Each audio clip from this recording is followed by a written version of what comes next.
नमस्कार दोस्तों, मैं प्रवीण कटारा फिर से हाजिर हूँ श्री मोटर की एक नई वीडियो में। और आज हम लोग बात करने वाले हैं जो सबसे मेन टॉपिक होता है बाइक लेने का, माइलेज। हर कोई जब बाइक लेना चाहता है या सोचता है कि मैं बाइक लूंगा तो हमेशा माइलेज को अपने ध्यान में रखता है। तो हम लोग आज बात करने वाले हैं सेम माइलेज के ऊपर। तो वीडियो में लास्ट तक बने रहिएगा। लास्ट में मैं वो वाली बाइक दिखाने वाला हूँ जो 100 किलोमीटर का भी एवरेज देती है। तो आप वीडियो के लास्ट तक बने रहिएगा और स्टार्ट करते हैं सबसे कम सीसी से ज्यादा सीसी में। तो बात करते हैं सबसे पहले HF डीलक्स की। 100 सीसी की बाइक है। इसका जो माइलेज है वो 60 से 70 के बीच में कंपनी क्लेम करती है कि 70 तक दे देती है, पर जो चलाने वाले हैं वो बताते हैं 50-60 का एवरेज आराम से आ जाता है। क्योंकि जो वॉकिंग बाइक जब ट्रेवल करती है तो कई बार गलियों में करती है, कई बार हाईवे पे करती है। तो हाईवे पे माइलेज थोड़ा अच्छा आता है अगर आप सही एवरेज में चला रहे हैं, और कई बार आप गलियों में चलाते हैं तो एवरेज कम आता है। तो कंपनी उसी के हिसाब से 70 बताती है, पर जब आप चला रहे होते हैं तो उसका माइलेज वही थोड़ा सा कम हो जाता है क्योंकि आप गलियों में भी ट्रेवल करते हैं। दूसरी बाइक है 110 सीसी की रेडियन। तो रेडियन का जो माइलेज है वो भी सेम HF डीलक्स के बराबर ही है। इसका कंपनी क्लेम करती है 69 किलोमीटर पर लीटर का। और जो कस्टमर है, जो हमारे कस्टमर चला रहे हैं, वो क्लेम करते हैं कि वो 60 तक का एवरेज आराम से दे देती है क्योंकि वो गलियों में भी चलाते हैं और हाईवे पे भी ट्रेवल करते हैं। तो हम लोग जितना सीसी कम रहता है गाड़ी का तो उतना एवरेज अच्छा आता है। तीसरी है राइडर। ये टीवीएस की एक बाइक है, 125 सीसी का इंजन होता है।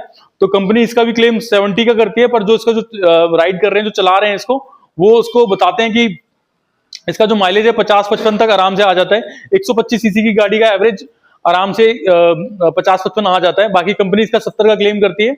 वो हाईवे को नाप के करते हैं, पर 125 सीसी की गाड़ी 50-55 का देती है जो हमारे कस्टमर बताते हैं। फिर आते हैं हम अपाची के ऊपर। अपाची का जो एवरेज है वो करीब 45 देती है जो कस्टमर बताते हैं हमारे। बाकी कंपनी 55 से 60 का बताती है, इतना एवरेज नहीं देती है गाड़ी। और 160 सीसी का इसका इंजन होता है अपाची का। और कमेंट जरूर कीजिएगा आपकी फेवरेट बाइक कौन सी है। आप कोई गाड़ी चलाते हो तो बताइएगा आपकी बाइक कितना एवरेज दे रही है। और आपकी चलाने की कंडीशन पे भी डिपेंड करता है कि बाइक माइलेज कितना देगी। आप उसको सर्विस कराते हैं तो बाइक का माइलेज ज्यादा अच्छा आता है। सर्विस टाइम पे कराते हैं तो आप सर्विस टाइम पे कराइए और बाइक को आराम से चलाइएगा। बात आते हैं स्कूटी के ऊपर। हमारे पास एक्टिवा खड़ी है। एक्टिवा का जो माइलेज है वो करीब 110 सीसी का इसका इंजन होता है। 110 सीसी में इसका जो माइलेज है कंपनी 52 का क्लेम करती है, 52 से 55 का। पर जो कस्टमर है हमारे, वो जब क्लेम करते हैं वो बोलते हैं भाई 40 से ऊपर का एवरेज इसका नहीं आता है। रीजन है उसका, वो गलियों में भी चलाते हैं और हाईवे पे भी चलाते हैं, तो मिक्सअप करके उनका 40 से ऊपर एवरेज नहीं आता है। तो अगर आप स्कूटी लेना चाह रहे हैं तो इसका थोड़ा माइलेज कम रहता है, पर आप लोडिंग के मतलब से आप स्कूटी लेते हो तो उसके लिए ठीक है। 110 सीसी की गाड़ी है, 40 का माइलेज कस्टमर बताते हैं। 45 जो कंपनी है वो 52 से 55 के बीच में बताती है इसका जो माइलेज है 110 सीसी की गाड़ी का, एक्टिवा का। आपकी फेवरेट बाइक कौन सी है वो जरूर कमेंट कीजिएगा। अगर आपके पास इनमें से कोई सी बाइक है तो आप जरूर बताइए कौन सी है। कमेंट आप कर सकते हो। वीडियो को लाइक जरूर करना अगर आपको पसंद आती है तो। अब बात करते हैं एंटॉर्क की। तो एंटॉर्क में काफी सारे वेरिएशन आते हैं, आपने देखा होगा। तो ये इसका थॉर एडिशन है, ब्लैक कलर में आता है ये। तो एंटॉर्क का जो ब्लैक में है और 125 सीसी का इसका इंजन होता है। तो इसका जो माइलेज है कंपनी क्लेम करती है कि 45 से 50 का इसका माइलेज क्लेम करती है हाईवे के ऊपर। पर आप जब चलाते हैं तो माइलेज का कम आता है, 30 से 35 का कस्टमर क्लेम करते हैं हमारे। तो जो ऑन एन एवरेज है 40 तक का एवरेज कस्टमर बताता है कि एंटॉर्क दे देती है। फिर बात करते हैं जुपिटर 125 की। तो जुपिटर का सेम इंजन होता है एंटॉर्क वाला, बस रेसिंग स्पीड इसकी थोड़ी सी एंटॉर्क से कम होती है। तो आप इसके जो माइलेज है वो सेम है एक्टिवा वाला, सॉरी एंटॉर्क वाला। तो आप अगर बाइक लेते हैं तो आपके लिए एवरेज ज्यादा होता है अकॉर्डिंग टू स्कूटी में थोड़ा माइलेज कम ही आता है। तो कंपनी इसका माइलेज क्लेम करती है 55 से 60, 55 के आसपास। और जो कस्टमर बताते हैं वो 35 से 40 के आसपास बताते हैं। अगर आपको ये बाइक लेनी है, स्कूटी लेनी है, तो आप एवरेज देख सकते हैं इसका, है ना।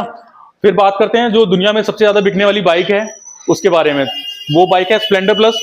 आप लोगों के पास होगी शायद स्प्लेंडर प्लस।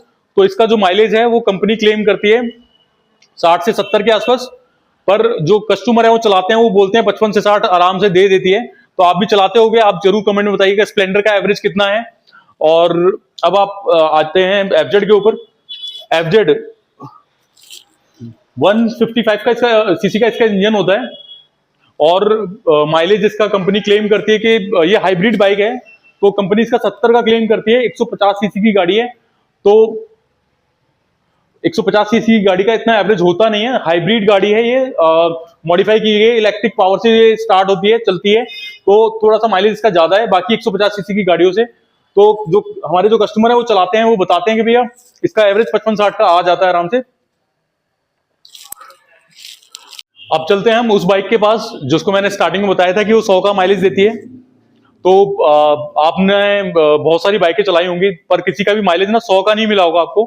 तो 100 सीसी 100 किलोमीटर पर लीटर का जो बाइक है वो है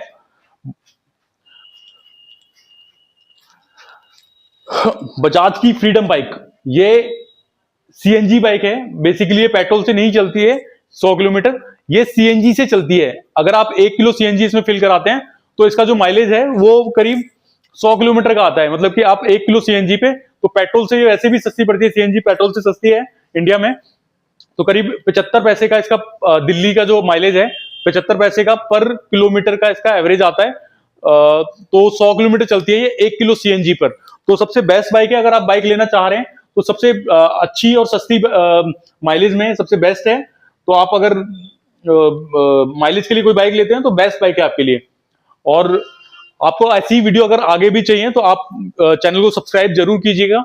वीडियो अगर पसंद आती है तो लाइक जरूर कीजिए और चैनल पे बने रहिए और बाकी वीडियोस को भी देखिए और अपने लोगों को फॉलो कीजिए, अपने लोगों को शेयर जरूर कीजिएगा ताकि वो भी, उनको भी नॉलेज मिल सके ऐसे ही। Thanks friends.